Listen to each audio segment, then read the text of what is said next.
सब YouTube channel वाली बहनी का नमस्ते प्रणाम। बहुत सुंदर चैत राम नवमी पर भजन सुनावे जाते हैं। सुने, लाइक करिए, कमेंट करिए, सब्सक्राइब करिए। दशरथी के जन्मे ललनवा चैत राम नवमी के दिनवा। दशरथी के जन्मे ललनवा चैत राम नवमी के दिनवा। नवमी के दिनवा, नवमी के दिनवा। दशरथी के में ललनवा चैत राम नवमी के दिनवा। पहला जन्म ले राम और लक्ष्मण, राम और लक्ष्मण, राम और लक्ष्मण। दूसरा भरत शत्रुघ्नवा चैत राम नवमी के दिनवा। दूसरा भरत शत्रुघ्नवा चैत राम नवमी के दिनवा। दशरथ के जन्मे ललनवा चैत राम नवमी के दिनवा। जाई बरात जनकपुर उतरी, जनकपुर उतरी हो, जनकपुर उतरी। सीता से होइगा मिलनवा चैत राम नवमी के दिनवा। सीता से होइगा मिलनवा चैत राम नवमी के दिनवा। दशरथी के जन्मे ललनवा चैत राम नवमी के दिनवा।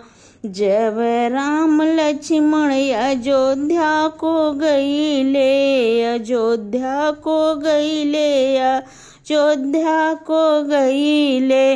माता जी से दीही माता जी दीही बरदनवा चैत राम नवमी के दिनवा। माता जी दीही बरदनवा चैत राम नवमी के दिनवा। दशरथी के जन्मे ललनवा चैत राम नवमी के दिनवा।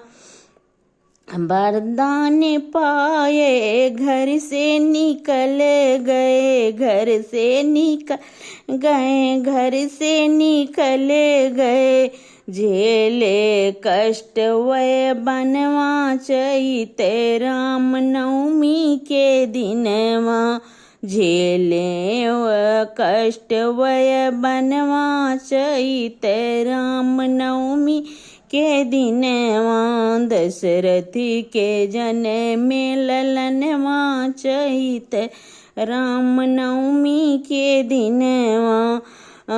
कष्ट झेलत झेलत बनवा गईले, कष्ट झेलत झेलत बनवा गईले, बनवा गईले हो, बनवा गईले। बीत गए कांटों पे सयनवा चैत राम नवमी के दिनवा। बीत गए कांटों पे सयनवा चैत राम नवमी के दिनवा।